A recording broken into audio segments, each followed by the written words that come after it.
Hi everyone, welcome back my channel. ఈరోజు మనం 6th క్లాస్లోని సోషల్లోని sem 1 గురించి ఈ వీడియో ద్వారా తెలుసుకోబోతున్నాము.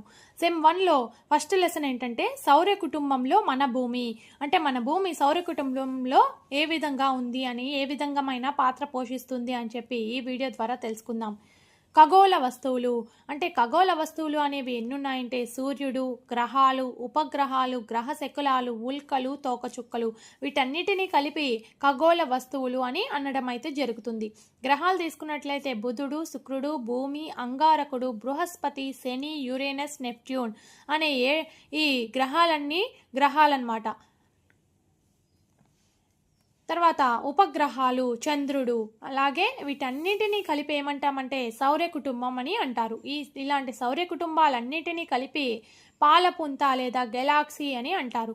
ఇలాంటి కొన్ని లక్షల గెలాక్సీలు కలిసి మొత్తాన్ని విశ్వం అని అనడం అయితే జరుగుతుంది. సూర్యుడు ఒక నక్షత్రం. ఇక్కడ మనకి సూర్యుడు అనేది ఒక నక్షత్రంగా ఉంటుందన్నమాట.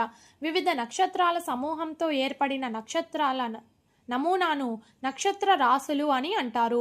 వివిధ నక్షత్రాల సమూహంతో ఏర్పడిన నమూనాలను ఏమంటారంటే నక్షత్ర రాసులు అని అనడం అయితే జరుగుతుంది. ఇక్కడ కొన్ని నక్షత్ర రాసులు ఏమిటంటే ఉర్సా మేజర్, బిగ్ బేర్, సప్తర్షి అనేవి ఈ మూడు కూడా నక్షత్ర రాసులు అని చెప్పవచ్చు. సప్తర్షి అంటే ఏంటంటే 7 నక్షత్రాల సమూహాన్ని మనం సప్తర్షి అని అంటాము. ఉత్తర దిక్కును సూచించే నక్షత్రాన్ని ఏమని పిలుస్తారంటే ధ్రువ నక్షత్రం.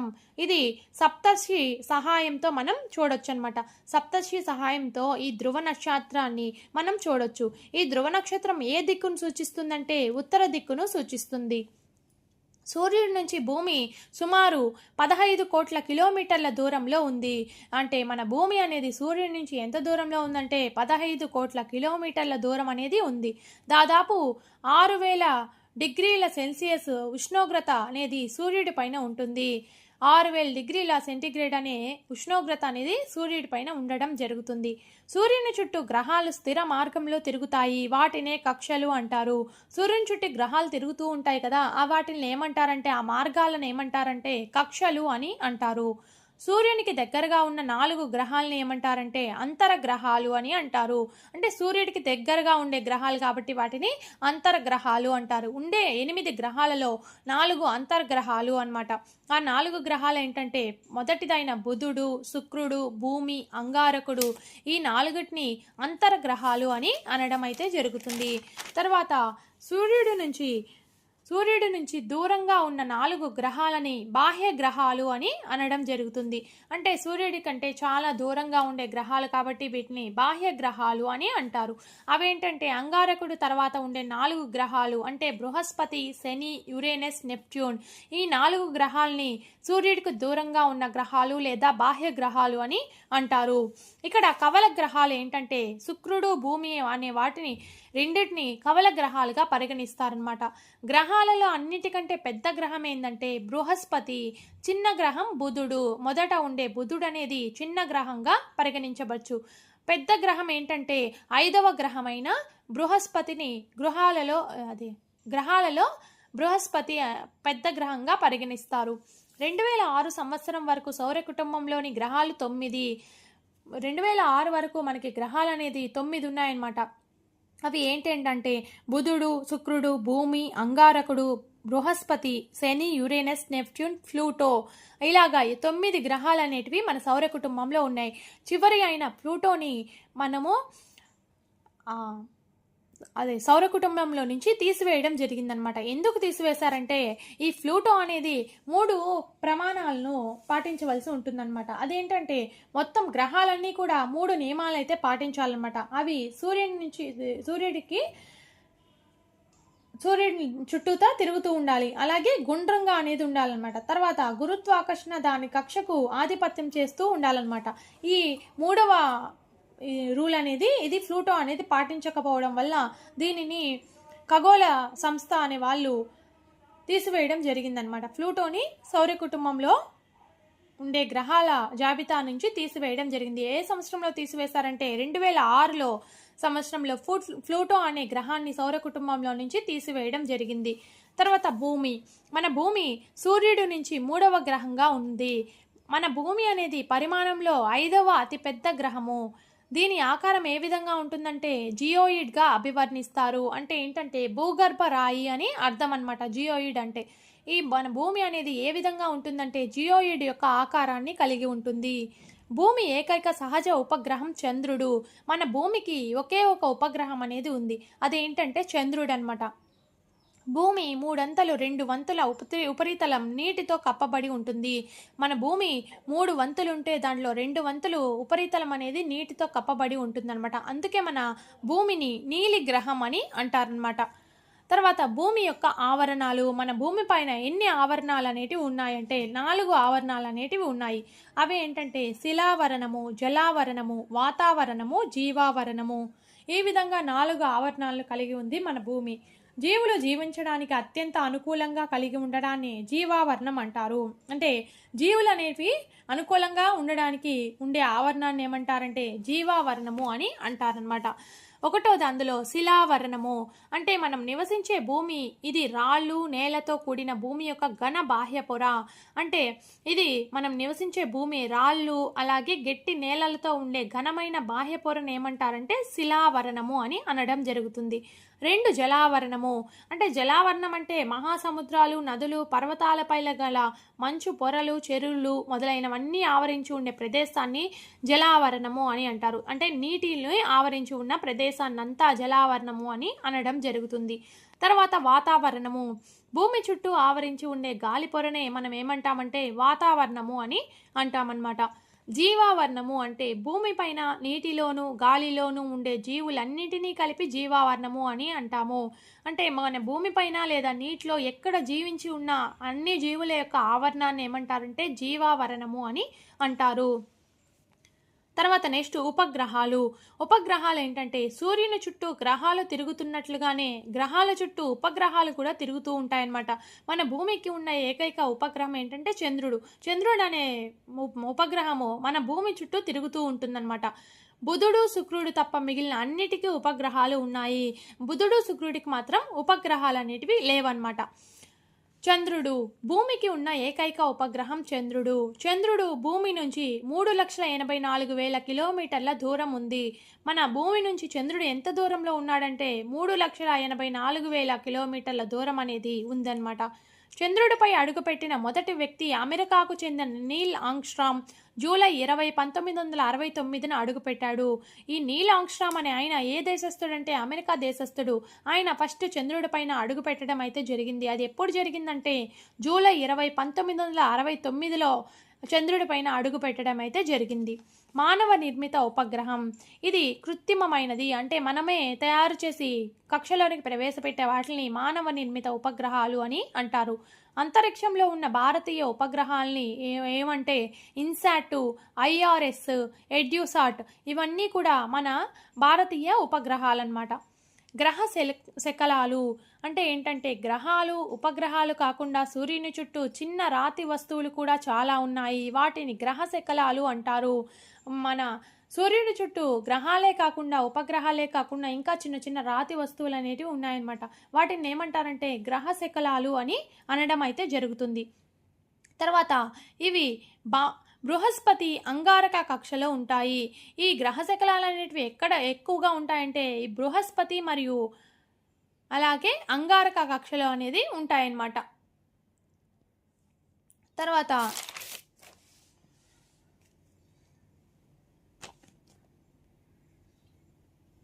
ఉల్కలు. ఉల్కలు అంటే సూర్యుని చుట్టూ తిరిగే చిన్న చిన్న రాళ్లను ఉల్కలు అంటారు. మన సూర్యుని చుట్టూ చిన్న చిన్న రాళ్ళు అనేవి తిరుగుతూ ఉంటాయన్నమాట. వాటిని ఏమంటారంటే ఉల్కలు అని అంటారనమాట. తర్వాత తోకచుక్కలు. తోకచుక్కలు అంటే ఏంటంటే తోకచుక్క అనగా తల ఘన కణాలు కలిగి తోక వాయువులతో తయారవుతుంది. వీటిని తోకచుక్కలు అంటారనమాట.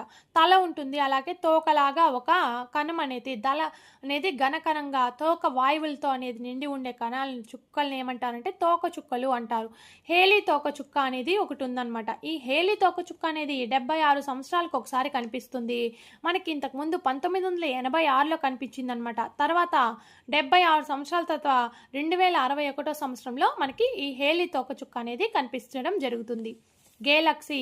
ఈ గెలాక్సీ అంటే ఏంటంటే కొన్ని కోట్ల నక్షత్రాల సమూహాన్ని గెలాక్సీ అంటారు. ఈ విధంగా యొక్క నక్షత్రాలు అనేటివి ఉంటాయి కదా, ఆ నక్షత్రాల యొక్క కొన్ని కోట్ల సమూహాన్ని ఏమంటారంటే గెలాక్సీ అంటారనమాట. మన సౌర కుటుంబం ఈ గెలాక్సీలో ఒక భాగం. ఈ గెలాక్సీలోనే మన సౌర కుటుంబం అంతా కూడా ఒక భాగంగా ఉందన్నమాట. దీనినే పాలపుంత అంటారు లేదా ఆకాశ గంగా అని అంటారనమాట. ఈ గ్యాలక్సీలంతా కలిపి ఏమంటారంటే పాలపుంత లేదా ఆకాశ గంగా అని అంటారనమాట. విశ్వం. విశ్వం అనేది కొన్ని కోట్ల అది గెలాక్సీల సమూహం. నక్షత్రాలన్నీ కలిసి ఉండే సమూహాన్ని గెలాక్సీ అంటారు. ఈ గెలాక్సీలన్నీ కలిసి ఉన్న కొన్ని కోట్లాది గెలాక్సీలను ఏమంటారంటే విశ్వం అని అనడం జరుగుతుంది. తర్వాత సెకండ్ లెసన్ వచ్చేసి గ్లోబు, భూమికి నమూనా. భూమి యొక్క అక్షము. పక్కకు వాలి ఉన్న గ్లోబులో ఉత్తర దక్షిణ ధృవాలను కలుపుతూ ఉన్న సూది స్థిరంగా ఉంటుంది. దీనినే అక్షం అంటారు. అంటే ఒక గ్లోబ్ ఉన్నట్లయితే అందులో ఒక ఉత్తర దక్షిణ ధృవాలను కలుపుతూ ఉండే సూదిలాగా స్థిరంగా ఉండే దాన్ని ఏమంటారంటే అక్షము అని అంటారనమాట. పురాతన గ్లోబు. పురాతనంగా ఉండే మన గ్లోబుని ఎవరు కనిపెట్టారంటే 1492 సంవత్సరంలో మార్టిన్ బెహైమ్ అనే అతను రూపొందించడం అయితే జరిగింది. తర్వాత వచ్చిన ఆధునిక గ్లోబుని 1570 సంవత్సరంలో కాన్స్టాంటినోపిల్ అబ్జర్వేటరీ నందు టకిల్ ఆల్దిన్ అనే అతను రూపొందించారన్నమాట. ఆధునిక గ్లోబ్ని టకీ ఆల్దిన్ రూపొందించారు. పురాతనమైన గ్లోబ్ని మార్టిన్ బెహైమ్ అనే అతను రూపొందించడం జరిగింది. ఈ సంవత్సరాలు కూడా ఇంపార్టెంట్. ఆధునిక గ్లోబు 1570, పురాతన గ్లోబు 1492 సంవత్సరం. అతుకులు లేని గ్లోబుని ఎవరు తయారు చేశారంటే జహంగీర్ సామ్రాజ్యంలో మొఘల్ శాస్త్రవేత్తలు రూపొందించారు. అతుకులు లేని గ్లోబు మొఘల్ శాస్త్రవేత్తలు జహంగీర్ సామ్రాజ్యంలో మొఘల్ శాస్త్రవేత్తలు రూపొందించారన్నమాట. గ్లోబు అంటే ఏంటంటే లాటిన్ పదం నుంచి వచ్చింది. గ్లోబ్ అనే పదం ఎక్కడి నుంచి వచ్చిందంటే లాటిన్ పదం నుంచి రావడం జరిగింది. ఇక్కడ గ్లోబు మీద కొన్ని నిలువుగా అడ్డంగా ఉండే రేఖలు అనేవి ఉంటాయి. వాటిని మనం అక్షాంశాలు అలాగే రేఖాంశాలు అని అనడం జరుగుతుంది. అక్షాంశాలు అంటే ఏంటంటే భూమధ్య రేఖకు సమాంతరంగా ఉన్న రేఖల్ని అక్షాంశాలు అంటారు. అంటే ఈ విధంగా సమాంతరంగా ఉండే రేఖల్ని అక్షాంశాలు అని అంటారు. ఇక్కడ ఈ అక్షాంశాల్లో ఈ గ్లోబ్ అనేది ఉత్తరార్ధగోళం, దక్షిణార్ధగోళం అనేది 2 విధాలుగా విభజించబడి ఉంటుంది.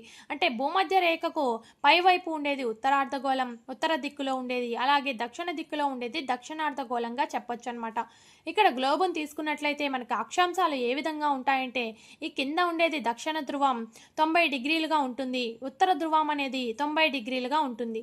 అలాగే మధ్యలో ఉండేది భూమధ్య రేఖ 0 డిగ్రీలుగా సూచించబడుతుంది. అలాగే పైన ఉండేది కర్కట రేఖ, అంటే ఉత్తర ధ్రువం తట్టు ఉండేది కర్కట రేఖ 23.5 డిగ్రీలు. అలాగే ఆర్కిటిక్ వలయం 66.5 డిగ్రీలు నార్త్ అని ఉంటుందన్నమాట. ఇక్కడ మకర రేఖ కింద ఉత్తర ధ్రువానికి దక్షిణ ధ్రువానికి వచ్చినట్లయితే మకర రేఖ 23.5 డిగ్రీల సౌత్, అలాగే అంటార్కిటికా వలయం అనేది 66.5 డిగ్రీల సౌత్, అలాగే దక్షిణ ధ్రువం అనేది ఈ విధంగా ఉండడం జరుగుతుంది. తర్వాత రేఖాంశాలు. గ్లోబ్ మీద అక్షాంశాలకు లంబంగా ఉన్న రేఖల్ని రేఖాంశాలు అని అంటారు. వీటినే మధ్యాహ్న రేఖలు అని కూడా అంటారన్నమాట. 0 డిగ్రీల రేఖాంశం ముఖ్య ప్రామాణిక రేఖాంశం లేదా గ్రీనిచ్ రేఖాంశం అని అంటారు. ఇక్కడ అక్షాంశాల్లో మధ్యలో ఉండే రేఖని భూమధ్య రేఖ అని అంటే, రేఖాంశాల్లో మధ్యలో 0 డిగ్రీల రేఖాంశాన్ని ఏమంటారంటే గ్రీనిచ్ రేఖాంశం లేదా ప్రామాణిక రేఖాంశం అని అంటారు. దీనికి వ్యతిరేక దిశలో 180 డిగ్రీల రేఖాంశం కలిగి ఉంటుంది. దీనిని అంతర్జాతీయ దినరేఖ అని అంటారు. ఈ రేఖాంశాల్లో అటుపక్క అవతల వైపు 180 డిగ్రీల రేఖాంశం అనేది ఉంటుందన్నమాట. దానిని అంతర్జాతీయ దినరేఖ అంటారు. 0 డిగ్రీల రేఖాంశాన్ని మాత్రం గ్రీనిచ్ రేఖాంశం అని అంటారు. గ్రీనిచ్ రేఖాంశం నుంచి అంతర్జాతీయ దినరేఖ 0 నుంచి 180 డిగ్రీల పశ్చిమానికి ఉన్న రేఖాంశాలను పశ్చిమ రేఖాంశాలని, తూర్పుకి ఉన్న రేఖాంశాలను తూర్పు రేఖాంశాలు అని అంటారు. అంటే తూర్పు సైడ్ ఉండేవన్నీ కూడా తూర్పు రేఖాంశాలని, పశ్చిమం సైడ్ ఉండేవన్నీ కూడా పశ్చిమ రేఖాంశాలని అంటారు.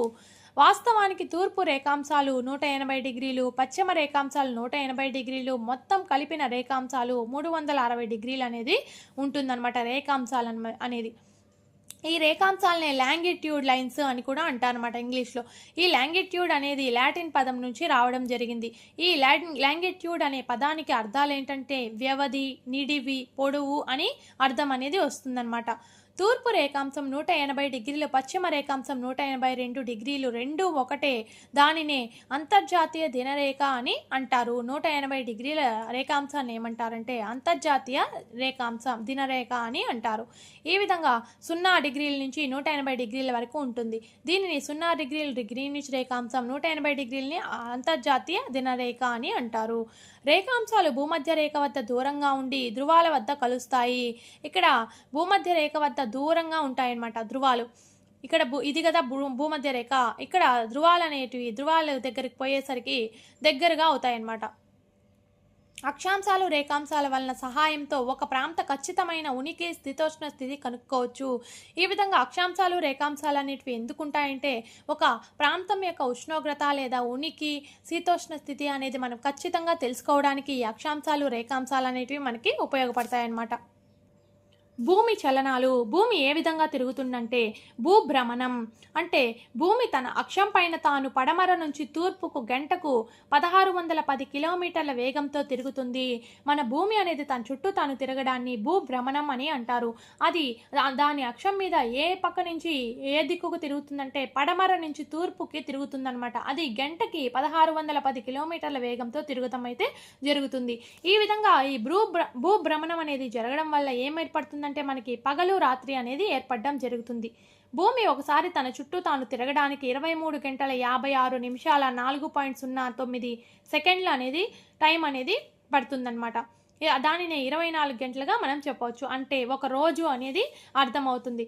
ఒక రోజు పడుతుందన్నమాట. ఒక భ్రమణం చేయడానికి మన భూమి ఒక రోజు పడుతుందన్నమాట. భూమి తిరిగే కక్ష అనేది ఏ విధంగా ఉంటుందంటే దీర్ఘవృత్తాకారంలో ఉంటుంది. ఈ కక్ష పొడవు ఏంటంటే 965 మిలియన్ కిలోమీటర్లు ఉంటుంది. సంవత్సరానికి ఒకసారి లీపు సంవత్సరం వస్తుంది. అంటే లీప్ సంవత్సరం అనేది 4 సంవత్సరాలకు ఒకసారి రావడం జరుగుతుంది. తర్వాత భూమి తన చుట్టూ తాను తిరగడమే కాకుండా సూర్యుని చుట్టూ కూడా తిరుగుతూ ఉంటుందన్నమాట. ఈ విధంగా తన చుట్టూ తాను తిరుగుతూ సూర్యుని చుట్టూ తిరుగుతూ ఉండడాన్ని భూ పరిభ్రమణం అని అంటారు. ఇది భూ పరిభ్రమణానికి ఎన్ని రోజులు పడుతుందంటే 365 1/4 రోజులు పడుతుందన్నమాట. అంటే 365 రోజులు అంటే ఒక సంవత్సర కాలం అనేది పడుతుందన్నమాట. జూన్ 21వ తేదీ పగలు అత్యధికంగా రాత్రి తక్కువగా ఉంటుంది. అంటే ఉత్తరార్ధగోళంలో పగలు అధికంగా ఉంటే దక్షిణార్ధగోళంలో రాత్రి అధికంగా ఉంటుంది. దీనిని ఏమంటారంటే వేసవి ఆయనాంతం అంటారు. వేసవి ఆయనాంతం ఏ డేట్లో ఉంటుందంటే జూన్ 21లో వేసవి ఆయనాంతం ఉంటుంది. అంటే పైన ఉండే ఉత్తరార్ధగోళం అనేది పగలు ఎక్కువగా ఉంటుంది, కింద దక్షిణార్ధగోళంలో రాత్రి అధికంగా ఉంటుందన్నమాట. అదేవిధంగా డిసెంబర్ 22వ తేదీ శీతాకాల ఆయనాంతం అనేది వస్తుంది. ఆ శీతాకాల ఆయనాంతంలో ఏముంటుందంటే ఉత్తరార్ధగోళంలో అంటే రాత్రి ఎక్కువగా ఉంటుంది, దక్షిణార్ధగోళంలో పగలు అధికంగా ఉంటుంది. ఈ విధంగా డిసెంబర్ 22 శీతాకాల ఆయనాంతం అనేది రావడం జరుగుతుంది. అలాగే విషవత్తులు అంటే ఏంటంటే మార్చి 21 సెప్టెంబర్ 23వ తేదీలలో ఈ 2 తేదీలలో రాత్రి పగలు సమానంగా ఉంటాయి. ఈ 2 తేదీలను విషవత్తులు అని అంటారు. ఈ విషవత్తులు అంటే ఏంటంటే పగలు రాత్రి సమానంగా ఉండేదాన్ని విషవత్తులు అంటారు. అది ఏ డేట్లో ఉంటుందంటే మార్చి 21 సెప్టెంబర్ 23వ తేదీల్లో విషవత్తులు అని అనడం జరుగుతుంది. సెప్టెంబర్ 23న ఉత్తరార్ధగోళంలో శరదృతువు, దక్షిణార్ధగోళంలో వసంత ఋతువు ఉంటుంది. అలాగే మార్చి 21లో మాత్రం ఉత్తరార్ధగోళంలో వసంత ఋతువు, దక్షిణార్ధగోళంలో శరదృతువు ఉండడం జరుగుతుంది. ఈ విధంగా విషవత్తులు అనేటివి ఈ 2 డేట్లలో రావడం జరుగుతుంది. తర్వాత గ్రహణాలు అంటే ఏంటంటే సూర్యుని చుట్టూ భూమి చుట్టూ చంద్రుడు తిరుగుతూ ఉంటాయి. అంటే ఈ విధంగా సూర్యుని చుట్టూ భూమి తిరుగుతూ ఉంటే భూమి చుట్టూ ఉపగ్రహమైన చంద్రుడు తిరుగుతూ ఉంటాడనమాట. ఇలా తిరుగుతూ ఉండేటప్పుడు ఒకే సరళ రేఖపై వచ్చినప్పుడు సూర్యుని పైన లేదా చంద్రుడి పైన నీడ పడేటట్లు ఉంటుంది. అంతే కదా, కాంతి ఏదైనా ప్రసరిస్తున్నప్పుడు ఏదైనా ఒక వస్తువు మధ్యలోకి వచ్చినప్పుడు నీడలు అనేది ఏర్పడతాయని చెప్పి ఇంతకుముందు క్లాస్లో అయితే మనం తెలుసుకున్నాము. ఆ విధంగా ఇవి సూర్యుడు, చంద్రుడు, భూమి అనేది ఒకే సరళ రేఖ పైన వస్తే మధ్యలో వచ్చినప్పుడు ఆ సూర్యుడి యొక్క కాంతి పడకుండా అడ్డం వచ్చినప్పుడు అది నీడ అనేది ఏర్పడుతుంది అనమాట. ఈ విధంగా నీడ ఏర్పడేటట్లు ఉంటే దీనిని గ్రహణాలు అని అంటారు. ఇవి 2 రకాలైన గ్రహణాలు ఏర్పడతాయన్నమాట. సూర్యగ్రహణం, చంద్రగ్రహణం. సూర్యగ్రహణం అంటే ఏంటంటే భూమికి సూర్యుడికి మధ్య చంద్రుడు వచ్చినప్పుడు సూర్యగ్రహణం ఏర్పడుతుంది. అంటే సూర్యుని కాంతి భూమి మీద పడకుండా అడ్డుకోవడంతో పాటుగా చంద్రుని యొక్క నీడ భూమి మీద పడుతుంది. ఈ విధంగా సరళ రేఖలో కాంతి అనేది సూర్యుడి నుంచి ప్రసరిస్తున్నప్పుడు, భూమిపైకి ప్రసరిస్తున్నప్పుడు ఈ చంద్రుడు అనే ఉపగ్రహము తిరుగుతూ తిరుగుతూ ఇక్కడ సూర్యుడికి అలాగే భూమికి మధ్యలో వచ్చినప్పుడు ఈ సూర్యుడి యొక్క కాంతి భూమిపైకి పడకుండా ఈ చంద్రుడు అడ్డుకోవడం వల్ల చంద్రుడి యొక్క నీడ అనేది భూమిపైన పడుతుంది. కాబట్టి ఇప్పుడు ఏమేర్పడుతుందంటే సూర్యగ్రహణం అనేది ఏర్పడుతుందన్నమాట. ఈ సూర్యగ్రహణం అనేది అమావాస్య రోజు మాత్రమే ఏర్పడుతుంది. కానీ అన్ని అమావాస్యల్లో ఈ సూర్యగ్రహణం అనేది ఏర్పడుతుందన్నమాట. ఒక అమావాస్య రోజు మాత్రమే ఏర్పడుతుందన్నమాట. తర్వాత చంద్రగ్రహణం. ఏ సమయంలోనైనా భూమి సగభాగం మాత్రమే సూర్యుడికి ఎదురుగా ఉంటుంది, మిగిలిన సగభాగం చీకటిగా ఉంటుంది. అంటే సూర్యుడి యొక్క వెలుతురు అనేది మన భూమి పైన సగభాగం మాత్రమే పడుతుందన్నమాట. ఇంకో అటుపక్క భూమి తిరుగుతూ ఉన్నప్పుడే మొత్తము పడుతుంది. తిరుగుతూ ఉండకుండా ఉన్నప్పుడు మన సూర్యుడి యొక్క వేడి అనేది భూమికి ఒక సైడ్ పడినప్పుడు ఇంకో సైడ్ అనేది నీడ అనేది ఉంటుంది, ఇంకొక భాగము రాత్రిగా ఉంటుందన్నమాట. ఆ చీకటి భాగాన్ని చంద్రుడు వెళ్ళినప్పుడు భూమి యొక్క నీడలో వెళ్ళిన చంద్రగ్రహణం ఏర్పడుతుంది. ఈ విధంగా సూర్యుడు వెలుగు ప్రసరిస్తున్నప్పుడు భూమిపైన ఈ సగభాగం మాత్రమే పడుతుందన్నమాట. ఇటుపక్క సగభాగం రాత్రిగా ఉంటుంది. అక్కడ నీడ అనేది ఉంటుందన్నమాట. ఆ నీడలోకి చంద్రుడు అనేది వెళ్ళినప్పుడు అక్కడ మనకి చంద్రగ్రహణం ఏర్పడుతుంది. అంటే సూర్యుడికి చంద్రుడికి మధ్యలో భూమి ఉన్నప్పుడు అది చంద్రగ్రహణం ఏర్పడుతుంది. సూర్యుడు ఇట్లా తిరుగుతూ భూమి చుట్టూ తిరుగుతూ ఉంటాడు కదా, భూమి చుట్టూ తిరుగుతూ సూర్యుడికి భూమికి మధ్యలో ఇటు పక్క వస్తే సూర్యగ్రహణం ఏర్పడుతుంది, భూమికి ఎనపకాల పక్క వస్తే చంద్రగ్రహణం అనేది ఏర్పడుతుంది. ఇది పౌర్ణమిలో ఏర్పడుతుంది. అన్ని పౌర్ణమి రోజుల్లో సంభవించదు. చంద్రగ్రహణం మాత్రం పౌర్ణమి రోజుల్లో ఏర్పడుతుంది, సూర్యగ్రహణం మాత్రం అమావాస్య రోజుల్లో ఏర్పడుతుంది. కానీ అన్ని అమావాస్య పౌర్ణమిలో మాత్రం సంభవించదన్నమాట. తర్వాత థర్డ్ లెసన్ పటములు. పటములు అంటే ఏంటంటే చిత్తుపటం. చిత్తుపటం అంటే చిత్తుపటం అనేది ముఖ్యంగా స్కేలు ఉపయోగించకుండా గుర్తు ఉన్న దాన్ని బట్టి అప్పటికప్పుడు గీసేది, స్కేలు దిక్కులు చూపకుండా గీసేది. అంటే ఏదైనా ఒక పటాన్ని గీయమన్నప్పుడు మనం స్కేలు అలాగే దిక్కులు అవేమి చూసుకోకుండా ఒక పటాన్ని మనం గీసినట్లయితే దానిని చిత్తుపటం అని అంటారన్నమాట. పటం అంటే ఏంటంటే పటం అనగా మొత్తం భూమిని లేదా అందులోని ఒక భాగాన్ని గురించి కానీ ఒక సమతల ఉపరితలం పైన స్కేలుకు అనుగుణంగా గీస్తారు. ఇందులో చిహ్నాలు, గుర్తులు, స్కేలు మొదలైనవి ఉంటాయి. మనము మన భూమి పైన ఉండే భాగాన్ని మనము సమతలంగా ఉన్న మనం పేపర్ పైన స్కేల్తో అనుగుణంగా మనం గీసినట్లయితే అది చిహ్నాలు అలాగే గుర్తులు ఉపయోగించి గీసినట్లయితే దాన్ని పటం అని అంటారనమాట. చిత్తుపటం అయితే ఎటువంటి స్కేల్ ఉపయోగించకుండా గీసేది చిత్తుపటం, స్కేల్ ఉపయోగించి దిక్కులు ఉపయోగించి గీసేది పటం అన్నమాట. పటంలోని అంశాలు. పటంలో ఎన్ని అంశాలు ఉంటాయంటే దిక్కులు అనేవి ఉంటాయన్నమాట. ఉత్తర దిక్కు ఇక్కడ ప్రధాన దిక్కుగా ఉంటుంది. ఇక్కడ మనం ఏదైనా ఒక పటాన్ని గీస్తున్నామంటే ఇక్కడ ఫస్ట్ ఈ సైడ్ కార్నర్లో మనము దిక్కులు అనేవి గీసుకోవాలన్నమాట. ఇట్లా నిలువుగా అడ్డంగా గీసుకున్నప్పుడు పైన ఉత్తరము అలాగే కింద దక్షిణము, ఇటుపక్క తూర్పు, పడమర అనేది ఉంటుంది. ఇక్కడ ఉత్తరానికి తూర్పుకు మధ్యన ఈశాన్యము, తూర్పుకి దక్షిణానికి మధ్యన ఆగ్నేయము, అలాగే దక్షిణానికి పడమరకి మధ్యలో నైరుతి, పడమరకి ఉత్తరానికి మధ్యలో వాయువం అనేది ఈ విధంగా దిక్కులు అనేటివి ఉంటాయన్నమాట. తర్వాత స్కేలు. భూమిపై కలిగిన వాస్తవ దూరానికి పటంలో చూపబడిన దూరానికి గల నిష్పత్తినే స్కేలు అంటారు. ఇది స్కేల్ అనేది ఎందుకు ఉపయోగపడుతుందంటే రెండు ప్రాంతాల యొక్క మధ్య దూరాన్ని లెక్కించడానికి ఈ స్కేల్ అనేది ఉపయోగిస్తారు. తర్వాత చిహ్నాలు. వాస్తవ పరిమాణం, ఆకారం కలిగిన వస్తువులను పటంలో చూపలేము కాబట్టి చిహ్నాలను ఉపయోగిస్తాము. వాస్తవంగా ఉండే వాటిని మనము పేపర్ మీద గీయలేము కాబట్టి మనము ఒక చిహ్నాల రూపంలో అక్కడ గుర్తించడం అయితే జరుగుతుంది. ఈ విధంగా ఉన్నదాన్ని బ్రాడ్ గేజ్ రైల్వే అని అంటారు. ఇట్లా డాట్లుగా ఉంటే అది కచ్చా రోడ్డు, ఈ విధంగా లైన్లు ఉంటే పక్కా రోడ్డు అని, చెట్లు ఉంటే చెట్లు, ఇల్లు బొమ్మ వేసుంటే ఇల్లు ఉన్నాయి అని, అలాగే పిఓ అంటే పోస్ట్ ఆఫీసు, ఆర్ఎస్ అంటే రైల్వే స్టేషను, పిఎస్ అంటే పోలీస్ స్టేషను, ఈ విధంగా ఉంటే నది అని సూచించడం అయితే జరుగుతుంది. ఈ విధంగా చిహ్నాలతో వీటిని సూచిస్తారనమాట. తర్వాత రంగులు. కొన్ని భాగాలని రంగులతో సూచించడం జరుగుతుంది. అదేంటంటే నీలం రంగు వేసుంటే అక్కడ జల భాగాలు ఉన్నాయని చెప్పి మనం గుర్తుపెట్టుకోవాలి. అలాగే ఆకుపచ్చ రంగు వేసుంటే మైదానాలు, పల్లపు భూములు ఉన్నాయన్నమాట. అలాగే పసుపు రంగు వేసినప్పుడు అక్కడ పీఠ భూములు ఉన్నాయన్నమాట. గోధుమ వేసుంటే అలాగే అక్కడ పర్వతాలు అనేటివి ఉన్నాయి అని చెప్పి మనము పటాల ద్వారా మనం తెలుసుకోవచ్చు. తర్వాత నమూనాలు.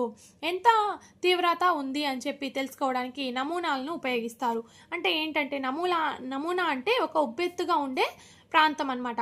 మనకి ఇక్కడ మొత్తము డాట్లు అనేటివి దగ్గర దగ్గరగా ఉంటే అవి ఎక్కువ తీవ్రతగా, అలాగే ఇట్లా లైన్స్ ఉంటే ఒక మాదిరి తీవ్రత, అలాగే దూరం దూరంగా ఉంటే తక్కువ తీవ్రత, ఇంకా దూరం ఉంటే అతి తక్కువ తీవ్రత అని చెప్పి ఈ విధంగా నమూనాలుగా ఉంటాయన్నమాట. ఈ విధంగా పటంలో అంశాలైతే 5 అంశాలు అనేది ఉంటాయన్నమాట. ఒకటి దిక్కులు, స్కేలు, చిహ్నాలు, అలాగే రంగులు, నమూనాలు అని 5 అంశాలు అనేవి ఉంటాయి. అలాగే పటాలలో రకాలు.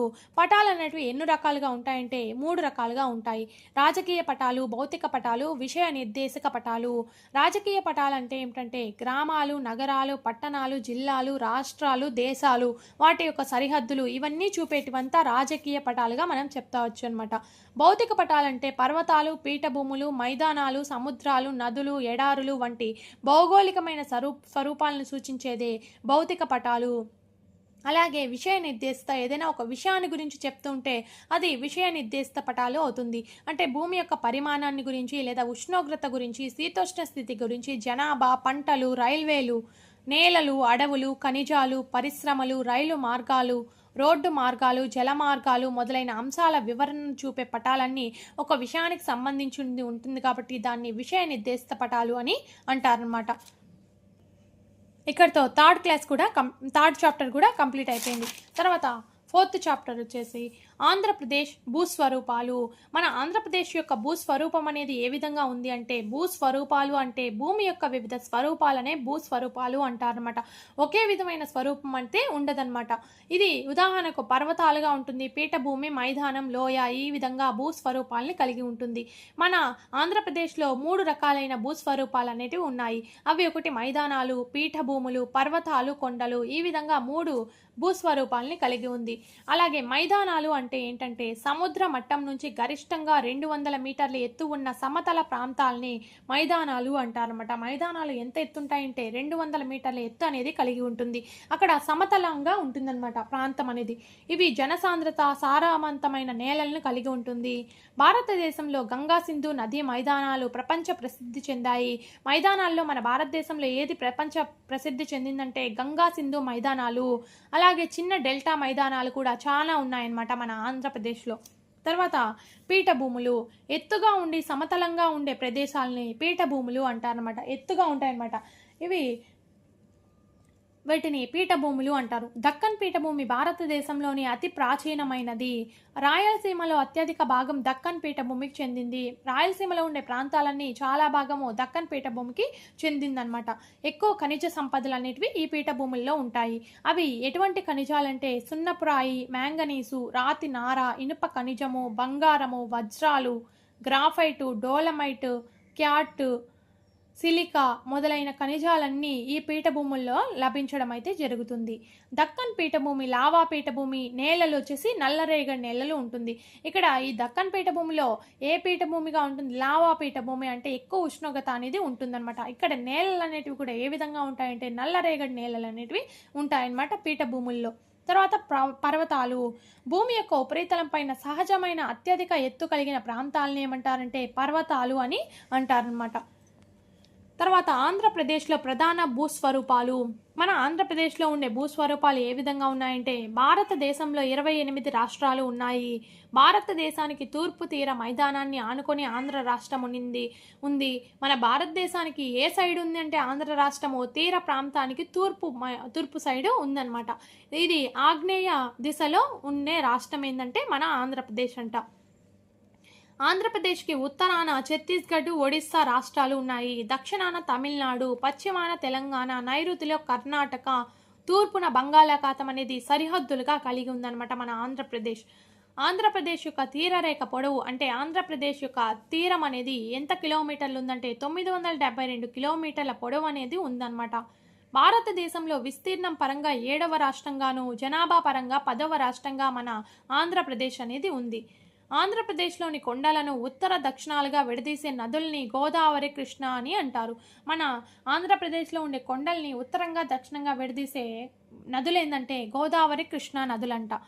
కోస్తా ఆంధ్ర, రాయలసీమ అంటే కోస్తా ఆంధ్ర మరియు రాయలసీమ అనే ప్రాంతాలు ఉన్నాయన్నమాట ఆంధ్రప్రదేశ్లో. ఇవి కోస్తా ఆంధ్ర అంటే అందులో 9 జిల్లాలు ఉన్నాయి. ఆ 9 జిల్లాలు ఏంటంటే తూర్పు గోదావరి, పశ్చిమ గోదావరి, కృష్ణా, గుంటూరు, ప్రకాశం, నెల్లూరు, శ్రీకాకుళం, విజయనగరం, విశాఖపట్నం ఈ 9 జిల్లాల్ని కలిపి కోస్తా ఆంధ్ర అని పిలవడం జరుగుతుంది. రాయలసీమలో 4 జిల్లాలు ఉన్నాయి. అవి అనంతపురం, చిత్తూరు, కడప, కర్నూలు. ఈ విధంగా మన ఆంధ్రప్రదేశ్లో 13 జిల్లాలు అయితే ఉన్నాయి. తెలంగాణ విడిపోయిన తర్వాత 13 జిల్లాలు అనేవి కలిగి ఉన్నాయి. ఇక్కడ భూస్వరూపాలు తీసుకున్నట్లయితే పర్వతాలు, కొండలు ఇవి 1690 మీటర్ల ఎత్తు కలిగిన అరకు లోయలోని అరోమా కొండ మన రాష్ట్రంలో ఎత్తైన శిఖరం. మన రాష్ట్రంలో ఎక్కువ ఎత్తైన శిఖరం ఏంటంటే అరకు లోయలో ఉండే అరోమా కొండ అనేది 1690 మీటర్ల ఎత్తు కలిగి మన ఆంధ్రప్రదేశ్లోని ఎత్తైన శిఖరంగా ఉందన్నమాట. అరోమా కొండని ఏమంటారంటే జిండగడ అని పిలుస్తారనమాట. అరోమా కొండని జిండగడ అని కూడా పిలుస్తారు. పోలవరం ప్రాజెక్ట్ నిర్మించడం కారణంగా తెలంగాణ రాష్ట్రంలోని ఖమ్మం జిల్లా ముంపు మండలాలుగా ఏపీలో విలీనం కాబడ్డాయి. ఈ పోలవరం ప్రాజెక్ట్ నిర్మించడం వల్ల తెలంగాణలో కొన్ని ముంపుకు గురి అయ్యాయన్నమాట. అవి ఏపీలో విలీనం చేయబడ్డాయి. అవి ఏంటంటే తూర్పు గోదావరిలోని ఉండే కొన్ని మండలాలు, పశ్చిమ గోదావరిలో ఉండే కొన్ని మండలాలు విలీనం అయితే చేయబడ్డాయి. అవేంటంటే తూర్పుగోదావరి జిల్లాలోని వరరామచంద్రాపురము, కూనవరము, చింతూరు, భద్రాచలము ఇవి మన ఏపీలో విలీనం కాబడ్డాయి. అలాగే పశ్చిమ గోదావరి జిల్లాలో బూర్గంపాడు, కుక్కనూరు, వేలేరుపాడు ఇవన్నీ కూడా మండలాలు కూడా ఏపీలో విలీనం చేయబడ్డాయి. తూర్పు కనుమలలోని కొండలను కార్నలైట్, చార్నోకైట్తో ఏర్పడింది. అంటే మన తూర్పు కొండల్లో కొండలు అనేటివి ఏ రాయితో ఏర్పడ్డాయంటే కండలైట్ అలాగే చార్నోకైట్తో ఏర్పడడం అయితే జరిగింది. పర్యాటక ప్రదేశాలు. ఈ తూర్పు కనుమలలో పర్యాటక ప్రదేశాలు ఏంటంటే విశాఖలోని అరకులోయ, బొర్రా గుహలు అనేవి పర్యాటక ప్రదేశాలుగా ఉన్నాయి. అలాగే తూర్పు జిల్లాలోని పాపికొండలు కూడా పర్యాటక ప్రదేశాలుగా ఉన్నాయి. ఆంధ్ర కాశ్మీర్గా పేరు కాంచిన ప్రాంతం లంబసింగి. మన ఆంధ్రప్రదేశ్లో కాశ్మీర్గా అది ప్రసిద్ధి చెందిన ప్రాంతం ఏంటంటే లంబసింగి. అది ఎక్కడుందంటే చింతపల్లి మండలంలో ఉండడం జరిగింది. కొండ ప్రాంతాలలో కలిగిన నేలలు. ఈ కొండ ప్రదేశాల్లో పర్వతాలలో ఉండే నేలలు అనేది ఏ రకంగా అయిన నేలలు అనేవి ఉంటాయంటే ఎర్ర నేలలను కలిగి ఉంటుంది. ఇది ఇక్కడ రాతి పొరలు అనేది ఎక్కువ ఉంటుంది కాబట్టి ఇది ఇక్కడ ఎర్ర నేలలు అనేటివి కలిగి ఉంటుందన్నమాట. ఈ ఎర్ర నేలల్లో ఏం పండిస్తారు? ఎక్కువ కాఫీ, తేయాకు తోటలు అనేటివి పండించడం జరుగుతుంది కొండ ప్రాంతాలలో. తర్వాత పోడు వ్యవసాయం. పోడు వ్యవసాయం అంటే ఏంటంటే కొండ ప్రాంతాలలో గిరిజన వ్యవసాయ పద్ధతిని పోడు వ్యవసాయం అని అంటారు. అంటే కొండల్లో నివసిస్తూ ఉండే గిరిజన వాళ్ళకి సంబంధించిన వ్యవసాయ పద్ధతిని ఏమంటారంటే పోడు వ్యవసాయం అని అనడం జరుగుతుంది. ఈ పోడు వ్యవసాయానికి మరొక పేర్లు ఏంటంటే స్థల మార్పిడి లేదా జమ్ వ్యవసాయం అని అంటారనమాట. పోడులో పండించే పంటలు వీళ్ళు ఎక్కువగా ఏం పండిస్తారంటే జొన్న, మొక్కజొన్నని ఎక్కువగా పండిస్తారనమాట. వ్యవసాయ పూర్వ ఆర్థిక వ్యవస్థను ఆచరిస్తున్న గిరిజన సమూహం చెంచులు. ఈ విధంగా ఈ ఆర్థిక వ్యవస్థను ఆచరిస్తున్న గిరిజన సంఘం ఏంటంటే చెంచులు అనమాట. ఈ చెంచులు సాంప్రదాయకమైన వృత్తి ఏంటంటే వేటగాళ్ళు, అంటే వేటాడుతూ జీవించే వాళ్ళనమాట. ఏపీలో చెంచులు వ్యాపించిన జిల్లాలు. మన ఏపీలో చెంచులు అనే వాళ్ళు ఎక్కువ ఎక్కడ వ్యాపించి ఉన్నారంటే కర్నూలు, గుంటూరు, ప్రకాశంలో ఎక్కువ చెంచులు అనే వాళ్ళు వ్యాపించడం జరిగింది. ప్రభుత్వం శ్రీశైలంలో ఇంటిగ్రేటెడ్ గిరిజన అభివృద్ధి సంస్థ యొక్క ప్రధాన కార్యాలయం ఏర్పాటు చేసిన సంవత్సరం 1989. ఈ 1989లో ఏం చేస్తారంటే శ్రీశైలంలో ఇంటిగ్రేటెడ్ గిరిజన అభివృద్ధి సంస్థ అనేది యొక్క ప్రధాన కార్యాలయం అనేది స్థాపించడం జరిగింది. చెంచుల యొక్క సాహిత్యం ఏంటంటే వాళ్ళ మౌఖిక సాహిత్యం, వాళ్ళకి లిపి లేని సాహిత్యం అనమాట. ద చెంచూస్ అనే గ్రంథ రచయిత ఎవరంటే హైమస్ డార్ఫ్ అనే అతను ద చెంచూస్ అనే గ్రంథాన్ని రాయడం జరిగింది. తర్వాత ఏపీలో పీఠభూమి. ఏపీలో పీఠభూమి అనే ప్రాంతం అనేది ఏ విధంగా ఉందంటే పీఠభూమి ప్రాంతాన్ని దక్కన్ పీఠభూమి లేదా తూర్పు భాగాన ఉంటుందన్నమాట. ఏపీలో ఉండే పీఠభూమిని ఏమని పిలుస్తారంటే దక్కన్ పీఠభూమి అని పిలుస్తారు. ఇది ఏ భాగాన ఉంది అంటే తూర్పు భాగాన ఉంది. ఏపీలో పీఠభూమి కలిగిన ప్రాంతము కరువు పీడిత ప్రాంతం ఏంటంటే రాయలసీమ. రాయలసీమలోని నేలలు ఏ విధంగా ఉంటాయంటే నల్లరేగడి, లాటరైట్, ఎర్ర నేలలు, ఇసుక నేలను కలిగి ఉండే నేలలన్నీ కూడా పీఠభూమిలో ఉంటుందన్నమాట. అది రాయలసీమలో ఉండే నేలలు. కడప, కర్నూలులో ఏ విధమైన నేలలు అంటే నల్లరేగడి నేలలు ఎక్కువగా కలిగి ఉంటుంది. చౌడు నేలల్లో ఉండేది ఏంటంటే సున్నము, క్షార లవణాలు. ఈ చౌడు నేలలు అనేటివి వ్యవసాయానికి పనికి రాకుండా ఉంటాయన్నమాట. పీఠభూమి ప్రాంతాల్లో గొట్టపు బావులపై ఆధారపడే రైతులు 5 నుంచి 10% వరకు ఉన్నారన్నమాట. ఏపీ పీఠభూమిలో వర్షాకాలం నెలలు జూన్ నుంచి నవంబర్, అంటే జూన్ నుంచి నవంబర్ వరకు ఈ పీఠభూమి ప్రాంతాల్లో వర్షాలు అనేవి పడడం జరుగుతుంది. వేరుశెనగ చేల మధ్య వేసే పంటలు ఏంటంటే జొన్న, కంది, మొక్కజొన్న అనేవి వేరుశెనగ మధ్యలో వేస్తారనమాట. నీటి సమస్య వలన రైతులు వేసే పంటలు సపోటా, బత్తాయి, మామిడి, వీటికి ఎక్కువ నీరు అవసరం లేదు కాబట్టి ఇవి నీటి సమస్య ఉండేటప్పుడు రైతులు ఎక్కువగా పండిస్తారన్నమాట. సపోటా, బత్తాయి, మామిడి అనే వాటిని. భూగర్భ జలం తగ్గుముఖం కారణంగా అనంతపురం జిల్లాలో తీవ్ర నీటి కొరత కలిగిన ప్రాంతాలు ఏంటంటే రాయదుర్గం, కళ్యాణదుర్గం. భూగర్భ జలం అనేది తగ్గిపోవడం వల్లగా ఎక్కువ నీటి కొరత ఏ ప్రాంతాలకు ఏర్పడిందంటే రాయదుర్గం అలాగే కళ్యాణదుర్గంలో నీటి కొరత అనేది ఏర్పడిందనమాట. ఏపీలోని మైదానాలు ఏ విధంగా ఉన్నాయంటే కోస్తాలోని 9 జిల్లాల్లో విస్తరించి ఉన్నాయి. ఈ మైదానాలు ఏపీలో ఉత్తరాన ఉన్న శ్రీకాకుళం నుంచి నెల్లూరు దాకా విస్తరించి ఉన్నాయి.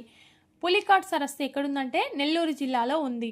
కోస్తా తీర ప్రాంతం యొక్క నేలలు ఒండ్రు నేలలను కలిగి ఉండేది ఏంటంటే కోస్తా తీర ప్రాంతం అంటే మైదానాలు ఒండ్రు నేలలను కలిగి ఉంటాయి. నల్లరేగడి నేలల పంటలు పత్తి, మిరప. నల్లరేగడిలో ఏ పంటలు పండుతాయంటే పత్తి మరియు మిరప అనే పంటలు పండుతాయన్నమాట. కృష్ణానదిలో కలిసే నదులు ఏంటంటే తుంగభద్ర, మున్నేరు నదులు కృష్ణానదిలో కలవడం జరుగుతుంది.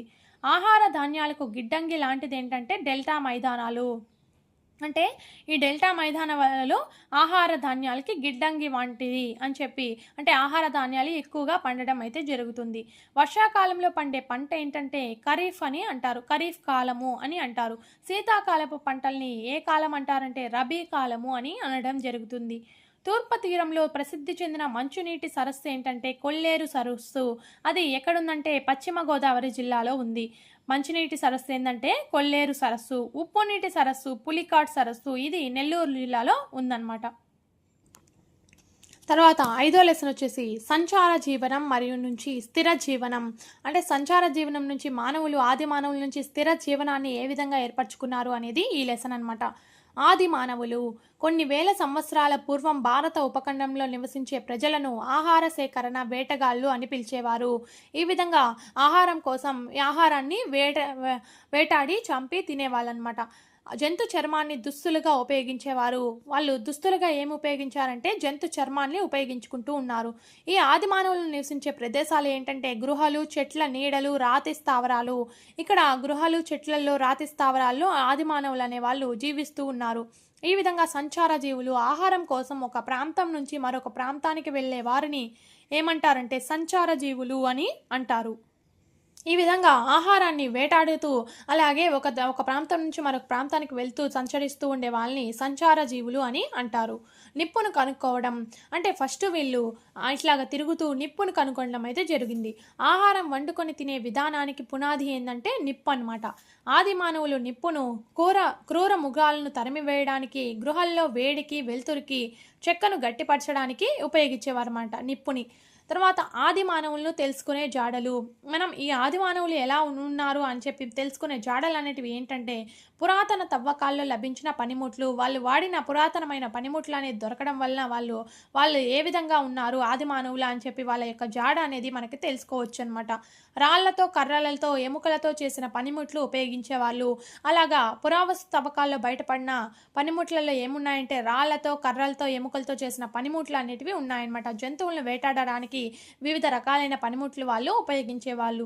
పురాతన శాస్త్రవేత్తలు అంటే ఎవరంటే ప్రాచీన కాలంలో ప్రజలు నివసించే ప్రదేశాలలో నేలను తవ్వినప్పుడు దొరికిన పురాతన సామాగ్రి, ఎముకలు, పాత్రలు, భవనాలను, అవశేషాలను అధ్యయనం చేసే వాళ్ళను పురావస్తు శాస్త్రవేత్తలు అని అంటారన్నమాట. ప్రాచీన కాలంలో ఏ విధంగా ఉండేవారు అని రీసెర్చ్ చేసే వాళ్ళని పురాతన శాస్త్రవేత్తలు అని అంటారు. ఆది మానవులకు చెందిన రాతి పనిముట్లు కర్నూలు జిల్లాలో కనుక్కున్నారు. మొట్టమొదట ఆది మానవులు యొక్క రాతి పనిముట్లను ఎక్కడ కనుక్కున్నారంటే కర్నూలు జిల్లాలో కనుక్కోవడం జరిగింది. ఆ కర్నూలు జిల్లాలో ఎక్కడంటే బేతంచెర్ల, బనగానపల్లె ప్రాంతంలో వందలాది గుహలు అనేవి ఉన్నాయి. రాతి పనిముట్లు కనుక్కుంది కర్నూలు జిల్లాలో. అదే కర్నూలు జిల్లాలో గుహలు అనేటివి ఎక్కడున్నాయంటే బేతంచెర్ల, బనగానపల్లి ప్రాంతంలో అనేక గుహలు అనేటివి ఉన్నాయన్నమాట. బెలూం గుహలు కూడా ఈ కర్నూలు జిల్లాలోనే ఉన్నాయన్నమాట. తర్వాత కర్నూలు జిల్లాలోని ముచ్చట్ల చింతమాను గవి గుహలో ఎముకలతో చేసిన పనిముట్లు దొరికాయి. ముచ్చట్ల చింతమాను గవి అనే గృహలో ఏం దొరికాయంటే ఎముకలతో చేసిన వాళ్ళు వాడిన పనిముట్లు అనేటివి దొరకడం జరిగిందనమాట. ఎక్కడా దొరకని ఎముకలతో చేసిన పనిముట్లు బెలూం గుహల్లో దొరికాయి ఉన్నాయన్నమాట. బెలూం గుహల్లో కూడా ఎముకలతో చేసిన పనిముట్లు అనేటివి దొరకడం జరిగిందనమాట.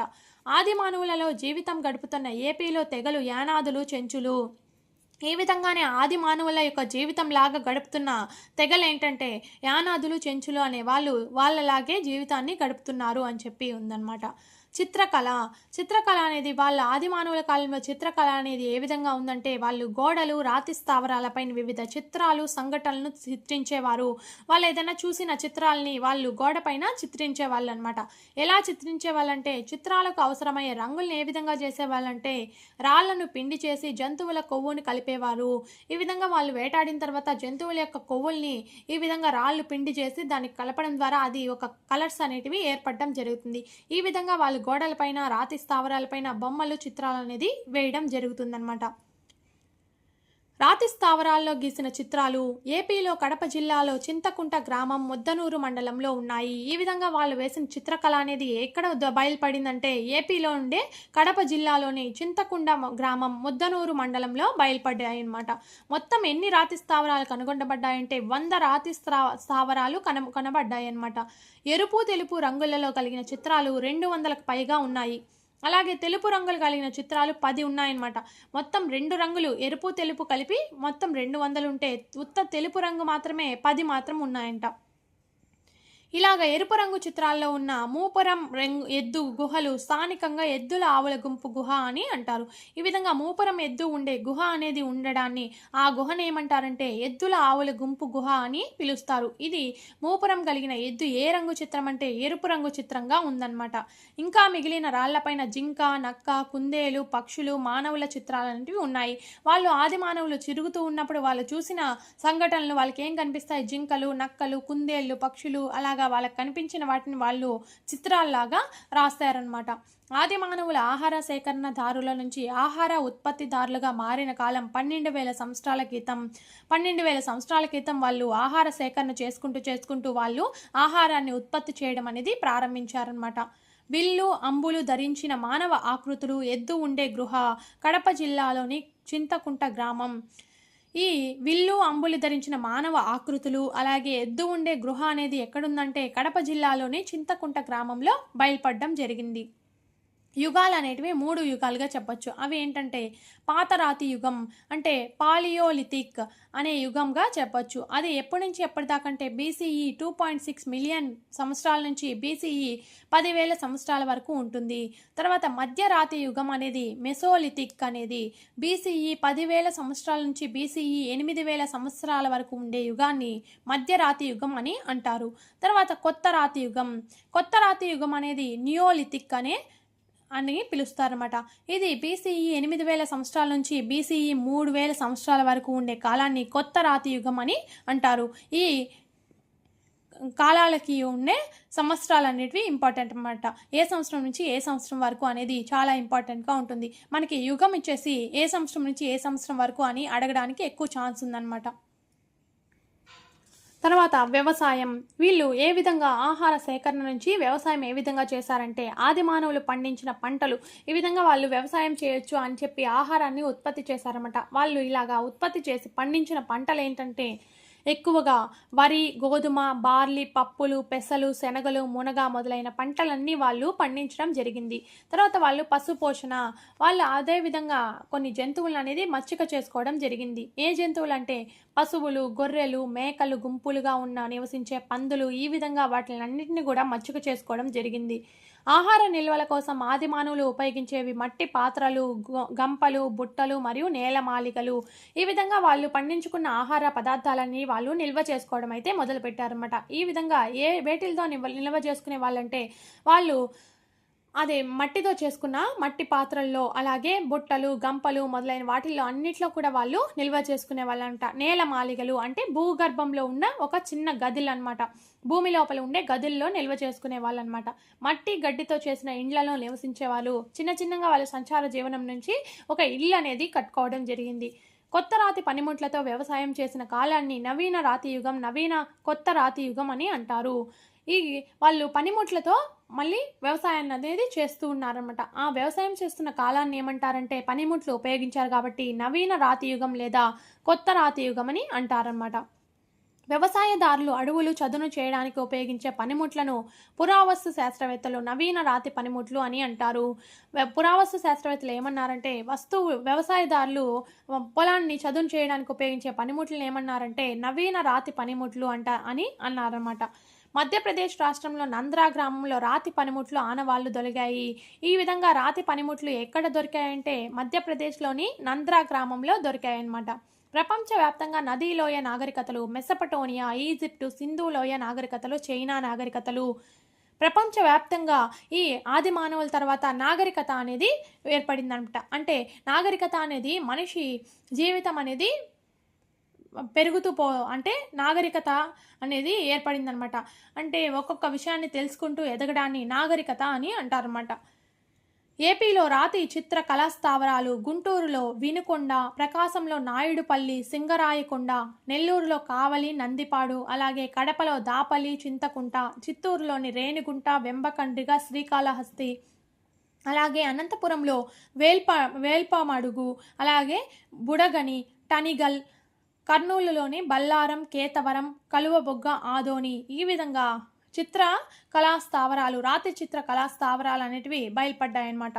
తర్వాత కంచు లోహం. కంచు అనేది వాళ్ళు ఏ విధంగా తయారు చేసేవాళ్ళంటే రాగి ప్లస్ టిన్ ఉపయోగించి కంచు లోహాన్ని తయారు చేసేవాళ్ళు. ఇక్కడతో 5th చాప్టర్ కూడా కంప్లీట్ అయిపోయింది. తర్వాత 6th చాప్టర్ గురించి ఇప్పుడు తెలుసుకుందాం. 6th చాప్టర్ వచ్చేసి తొలి నాగరికతలు. ఈ విధంగా బ్రిటిష్ ఇంజనీర్లు 1850లో కరాచీ నుంచి లాహోర్ మధ్య రైలు మార్గాలు వేయడానికి తవ్వకాలు జరిపారు. బ్రిటిష్ వాళ్ళు ఏం చేశారంటే రైలు మార్గాలు వేయడానికి 1850లో కరాచీ లాహోర్ మధ్య రైలు మార్గాలు వేయడానికి తవ్వకాలు అనేది జరిపారనమాట. అప్పుడు ఆ తవ్వకాల్లో ఏం జరిగిందంటే 1920 సంవత్సరం తవ్వకాలలో సింధులోయ నాగరికత, హరప్ప నాగరికత బయలుపడ్డాయి. అంటే పూర్వకాలం సింధులోయ అలాగే హరప్ప నాగరికత అనే వాళ్ళు జీవించారు అని చెప్పి అక్కడ బయటపడడం అయితే జరిగింది. ఎప్పుడు 1920 సంవత్సరంలో బయలుపడ్డాయి అనమాట. సింధులోయ అంటే సింధు నది మరియు గగ్గర్ హాక్రా నది ప్రాంతంలో వికసించింది. ఇది సింధులోయ నాగరికత ఎక్కడ వికసించిందంటే సింధు నది అలాగే గగ్గర్ హాక్రా నది. ఈ గగ్గర్ హాక్రా నది అనేది భారతదేశంలోనూ పాకిస్తాన్లో ప్రవహించే నదిని గగ్గర్ హాక్రా నది అని అంటారనమాట. ఈ నదుల మధ్య సింధులోయ నాగరికత అనేది బయలుపడడం జరిగింది. ఈ సింధులోయ నాగరికత బయటపడిన ప్రాంతాలు ఏంటంటే ఆఫ్ఘనిస్తాన్, పంజాబ్, సింధు, బెలూచిస్తాన్ అంటే పాకిస్తాన్ మధ్య ప్రాంతంలో ఈ సింధులోయ నాగరికత అనేది బయలుపడిందనమాట. తర్వాత హరప్ప నాగరికత క్రీస్తుపూర్వం 2500 నుంచి 1700 సంవత్సరాలు దాకా వికసించింది. తర్వాత హరప్ప నాగరికత అనేది వచ్చిందనమాట. అసలు నాగరికత అంటే ఏంటంటే మానవుడు ప్రామాణికమైన సౌకర్యాలను అనుభవిస్తూ విద్య మరియు కళలను ఆలోచించగలడు. మానవ సమాజం యొక్క పురోగమించిన దశనే నాగరికత అంటారు. చిన్నగా ఆది మానవుడి నుంచి ఒక్కొక్క దశను చేరుకొని ఆహార సేకరించుకుంటూ అలాగే వేట కొనసాగిస్తూ అలాగే ఆహారాన్ని ఉత్పత్తి చేసుకుంటూ ఈ విధంగా దశగా పురోగమించే దశను ఏమంటారంటే నాగరికత అని అంటారన్నమాట. పట్టణ ప్రణాళిక. హరప్ప నాగరికత కాలం నాటి నగరాలకు రక్షణగా ఉండేది కోటలు. అప్పుడు హరప్ప నాగరికతలో రక్షణగా ఏమున్నాయంటే కోటలు అనేటివి రక్షణగా ఉన్నాయన్నమాట. అక్కడ హరప్ప నాగరికతలో గొప్ప స్థాన వాటికలు ఏంటంటే మొహంజదారోలో ఉన్నాయన్నమాట. మంచినీటి కోసం బావులను వీళ్ళు ఉపయోగించేవారు. హరప్ప నగరంలో పెద్ద ధాన్యాగారాలు కూడా ఉండేవన్నమాట. అవి 6 ఉన్నాయన్నమాట ధాన్యాగారాలు హరప్ప నగరంలో. అలాగే హరప్ప నాగరికతలో అతి పెద్ద నౌకాశ్రయం అనేది ఎక్కడుందంటే లోతార్ నగరం గుజరాత్ రాష్ట్రంలో ఉందన్నమాట. హరప్ప నాగరికతలో భూగర్భ నీటి మరుగు వ్యవస్థ కూడా ఉంది. అంటే మరుగునీరు అనేది భూమి కింద ఏర్పాటు చేసేవాళ్ళనమాట. భూగర్భ నీటి మరుగు వ్యవస్థ కూడా హరప్ప నాగరికత ద్వారానే అక్కడ స్టార్టింగ్ అయిందనమాట. హరప్ప ప్రజలు ఎండిన బాగా కాలిన ఇటుకలతో ఇల్లు కట్టుకునేవాళ్ళు. ఆది మానవుల కాలంలో మట్టితో గడ్డితో చేసిన ఇళ్లలో నివసించినప్పుడు తర్వాత హరప్ప ప్రజలు అనే వాళ్ళు బాగా ఎండిన కాల్చిన ఇటుకలతో ఇల్లు కట్టుకొని నివసిస్తూ ఉన్నారన్నమాట. తర్వాత హరప్పా ప్రజల యొక్క పంటలు వరి, గోధుమ, బార్లీ, పత్తి, బఠానీ ఇవి ఎక్కువగా పండించేవాళ్ళు అనమాట. అలాగే వీళ్ళు జంతువుల్ని ఏ జంతువుల్ని మచ్చుక చేసుకున్నారంటే కుక్కలు, మేకలు, గొర్రెలు, ఎద్దులు, బర్రెలు, ఏనుగులు ఈ జంతువులన్నింటినీ మచ్చుక చేసుకోవడం అయితే జరిగింది. వీళ్ళ యొక్క హరప్పా ప్రజల యొక్క చేతి వృత్తులు ఏంటంటే తాపి పని, చేనేత, నూలు వడుకుట, రాగి, కుండల యొక్క తయారీని వీళ్ళు ఎక్కువగా చేసేవాళ్ళు అనమాట. హరప్పాలో పండించిన మొట్టమొదటి పంట ఏంటంటే పత్తిని మొట్టమొదట పండించారన్నమాట వీళ్ళు. తర్వాత సింధు నాగరికత. సింధు ప్రజలు అరేబియా సముద్రంలోని లోతార్ నౌకాశ్రయం ద్వారా మెసపటోనియా, ఈజిప్టు మరియు ఇరాన్ దేశాలతో వ్యాపారం చేసేవాళ్ళు. వీళ్ళు ఈ లోతార్ నౌకాశ్రయం అనేది హరప్ప నాగరికతలో ఉండడం జరిగింది కదా. ఈ హరప్ప నాగరికతలో ఉన్న లోతార్ నౌకాశ్రయం ద్వారా వీళ్ళు ఏం చేశారంటే మెసపటోనియా, ఈజిప్టు, ఇరాను వేరే దేశాల్లో వ్యాపారం అనేది చేశారన్నమాట. సింధు ప్రజల ప్రధాన వృత్తి ఏంటంటే వ్యవసాయం. వాళ్ళ యొక్క సింధు ప్రజల యొక్క వినోదం ఏంటంటే నాట్యము, చదరంగము, సంగీతము, గోళీలు, పాచికలు ఇవన్నిటి కూడా ఈ ఆటలన్నీ కూడా వినోదం కోసం ఆడుతూ ఉన్నారన్నమాట. తర్వాత వీళ్ళ యొక్క ప్రధాన వినోదం ఏంటంటే ఎద్దుల పోటీలు. సింధు ప్రజల యొక్క ప్రధాన వినోదం ఏంటంటే ఎద్దుల పోటీలు అనమాట. ఈ విధంగా సింధు ప్రజల్లోని పిల్లలు ఆడుకునే బొమ్మల్లో ఎక్కువ ముఖ్యమైనటివి ఏంటంటే ఎద్దుల బండ్ల బొమ్మలు అనేవి ఎక్కువ ముఖ్యమైనటివి అనమాట. వీరి కాలంలో కనిపించే విగ్రహాలు ఏంటంటే నాట్యగత్తె విగ్రహము, గడ్డం పూజారి అనేవి ఎక్కువ విగ్రహాలు అనేవి కనిపిస్తాయన్నమాట. సింధు ప్రజలు పూజించే దేవతలను పశుపతి, అలాగే అమ్మ తల్లి. పశుపతి అంటే శివుడు అనమాట. శివుడిని, అమ్మ తల్లిని వీళ్ళు ఎక్కువగా పూజించేవాళ్ళు. సింధు ప్రజలు పూజించే చెట్లు. వీళ్ళు ఏ చెట్లను పూజించే వాళ్ళంటే వేప మరియు రావి చెట్లను పూజ చేసేవాళ్ళు. అలాగే పంచభూతాలను కూడా పూజించేవాళ్ళు. సింధు ప్రజల యొక్క యజ్ఞ వాటికలు అనేవి ఎక్కడ బయలుపడ్డాయంటే కాళీబంగన్ మరియు లోతార్ ప్రాంతంలో ఉన్నాయన్నమాట. స్వస్తిక్ గుర్తును కూడా వీళ్ళు ఎక్కువగా ఉపయోగించేవారు. వీళ్ళ యొక్క ప్రత్యేకమైన లిపి అనేది ఉందన్నమాట. ఆ లిపి అనేది అర్థం చేసుకోవడానికి నిపుణులు కూడా అర్థం కాలేదన్నమాట. తూనికలు, కొలతలు మొట్టమొదటిసారిగా ఉపయోగించిన వారు హరప్పా ప్రజలు. హరప్పా ప్రజలు మొట్టమొదటిగా తూనిక, కొలతరాళ్ళు అనేది ఉపయోగించడం అయితే జరిగిందనమాట. తర్వాత మెసపటోనియా నాగరికత అనేది బయలుపడింది. అది ఎక్కడ బయలుపడిందంటే యూప్రటిస్ మరియు టైగ్రస్ నదుల మధ్య వికసించడం అయితే జరిగింది మెసపటోనియా నాగరికత. ఇది యూప్రస్ మరియు టైగ్రస్ అనేది ఎక్కడుందంటే తూర్పు టర్కీలో ఉద్భవించి ఉత్తర సిరియా మరియు ఇరాక్ గుండా ఈ నదులు అనేది వెళ్ళడం జరుగుతుందన్నమాట. అక్కడ ఈ మెసపటోనియా నాగరికత అనేది బయలుపడడం జరిగింది. ఇక్కడ ప్రజలు లిపిని క్యూనిఫారం అని అంటారు. మెసపటోనియా యొక్క లిపి ఏంటంటే క్యూనిఫారం. వీళ్ళు కాంస్యం ఎక్కువగా ఉపయోగించేవారు. తెరచాప, నాగలి, చక్రం ఎక్కువగా ఉపయోగించారు. అలాగే ఈజిప్టు నాగరికత మెసపటోనియా తర్వాత ఈజిప్టు నాగరికత అనేది కనుగొనడం జరిగింది. ఈ నాగరికతలో ప్రజలు నైలు నది పరివాహక ప్రాంతాల్లో ఎక్కువగా ఉన్నారనమాట. ఫారోలు అనే రాజులు దేవునిలాగా పరిపాలిస్తూ ఉన్నారు. వీళ్ళు ఇరాన్ దేశంలో అక్కడ ఈజిప్ట్ నాగరికత అనేది ఉందన్నమాట. ఈ ఫారోలు పిరమిడ్లు తమ సమాధులుగా నిర్మించుకున్నారు. పిరమిడ్లు అనేది నిర్మించుకున్నది ఏ నాగరికత అంటే ఈజిప్ట్ నాగరికతలో ఫారోలు వాళ్ళు పిరమిడ్లని సమాధులుగా నిర్మించుకున్నారన్నమాట. ఇక్కడ ఈజిప్ట్ నాగరికత వాళ్ళ యొక్క లిపి ఏంటంటే హోరియోగ్లైఫిక్ లిపి ఎవరిది? ఈజిప్ట్ నాగరికతది. తర్వాత ఇండియా నాగరికత. ఇండియా నాగరికత ఎక్కడ బయలుపడిందంటే సింధు నది పరివాహక ప్రాంతంలో విలసిల్లింది. ఇక్కడ లిపి కూడా అర్థం కాని భాషలో ముందు ఉండేదన్నమాట. తర్వాత చైనా నాగరికత. ఈ చైనా నాగరికత ఏ నది పరివాహక ప్రాంతంలో ఏర్పడిందంటే హుయాంగ్ హో నది పరివాహక ప్రాంతంలో ఏర్పడింది. ఇనుమును ఎక్కువగా చైనా వాళ్ళు ఎక్కువగా ఉపయోగించారనమాట. వీళ్ళ యొక్క లిపి అనేది మౌఖికంగా కాకుండా రాత రూపంలో ఉండేదన్నమాట. వీళ్ళు నాణేలు, డబ్బులు ఉపయోగించేవారు. సిల్క్ వస్త్రాలు, ఇనుము కూడా ఎక్కువగా ఉపయోగించేవారు. తర్వాత ఈ సింధు నాగరికత అనేది పతనం అవడానికి గల కారణాలు ఏంటంటే ఆర్యులు దండయాత్రలు సింధు నాగరికత పతనానికి కారణమనే సిద్ధాంతం అనేది ఉంది. అంటే ఆర్యులు వచ్చి దండయాత్ర చేయడం వల్ల సింధు నాగరికత అనేది పతనం అయిపోయింది అని చెప్పి ఒక సిద్ధాంతం అయితే ఉంది. కానీ సింధు నది పరివాహక మార్గాన్ని మార్చుకోవడం వలన వరదల వలన సింధు నాగరికత పతనం అయిందని భావించిన వారు మార్టిన్ వీలర్. ఈ మార్టిన్ వీలర్ అనే ఆయన మాత్రం ఏం చెప్పాడంటే కాదు, సింధు నది ప్రవాహక మార్గాన్ని మార్చుకునింది, అందువల్ల వరదలు వచ్చేసి సింధు నాగరికత అంతా పతనం అయిపోయింది అని చెప్పి భావించిన వారు ఎవరంటే మార్టిన్ వీలర్ అనే అతను చెప్పడం జరిగింది. ఈ సింధు నాగరికతలో ఉండే ప్రజల్ని ఏమంటారంటే దస్యులు అని అంటారు. తర్వాత సింధు నాగరికత తర్వాత వేదకాలం అనేది వచ్చింది. వేదకాలం నాటి ప్రజల్ని ఏమంటారంటే ఆర్యులు అని పిలుస్తారు. వేద సాహిత్యం ఆవిర్భవించిన కాలాన్ని వేదకాలం అంటారు. ఈ విధంగా వేదకాలం వచ్చిన తర్వాత ఉండే సాహిత్యాన్ని వేదకాలం అని అంటారు. తారు ఎడారిలో ఇంకిపోయిన నది సరస్వతి నది. తారు ఎడారిలో ఒక నది అనేది ఇంకిపోయిందనమాట. ఆ నది ఏంటంటే సరస్వతి నది అనేది ఇంకిపోయింది. ఋగ్వేదంలో సరస్వతి నది గురించి ప్రస్తావించబడిందనమాట. ఆర్యుల గురించి తెలుసుకోవడానికి ప్రధాన ఆధారం వేద సాహిత్యం. ఈ వేదకాలంలో ఉండే ప్రజలు ఆర్యుల గురించి తెలుసుకోవాలంటే మనకి ఏదంటే ఆధారం అనేది వేద సాహిత్యం అనేది ఆధారంగా చెప్తారనమాట. ఈ ఆధారాలు అనేవి 2 రకాలైన ఆధారాలు ఉన్నాయన్నమాట. అవి వాంగ్మయ ఆధారాలు లేదా పురావస్తు ఆధారాలు. ఈ ఆర్యుల గురించి మనం తెలుసుకోవాలంటే వాంగ్మయ ఆధారాలైన వేదాలు, ఇతిహాసాల ద్వారా అయినా తెలుసుకోవచ్చు, లేదా పురావస్తు ఆధారాలైన ఇనుము గురించైనా, ఇనుముని చూసి మనం బయలుపడిన వస్తువుల గురించైనా ఈ ఆర్యుల యొక్క ప్రజల యొక్క జీవన విధానాల గురించి మనం తెలుసుకోవచ్చు అనమాట. తర్వాత వేదాలు. ఈ వేదాల గురించి మనం వాంగ్మయ ఆధారాలైన వేదాల గురించి ఇప్పుడు తెలుసుకుందాం. వేదాలు అనేటివి 4 రకాలుగా ఉన్నాయన్నమాట. అవి ఏంటంటే 1 ఋగ్వేదం, యజుర్వేదం, సామవేదం, అథర్వణ వేదం. అలాగే వేదాలు అవి 4 వేదాలే కాకుండా తర్వాత బ్రాహ్మణకాలు, అరణ్యకాలు, ఉపనిషత్తులు అనేవి 3 కూడా ఉన్నాయన్నమాట. తర్వాత ఇతిహాసాలు అనేటివి 2 ఉన్నాయి. అవి ఏంటంటే రామాయణ, మహాభారతాల్ని ఇతిహాసాలు అని అనడం జరుగుతుంది. తర్వాత వేద సాహిత్యం.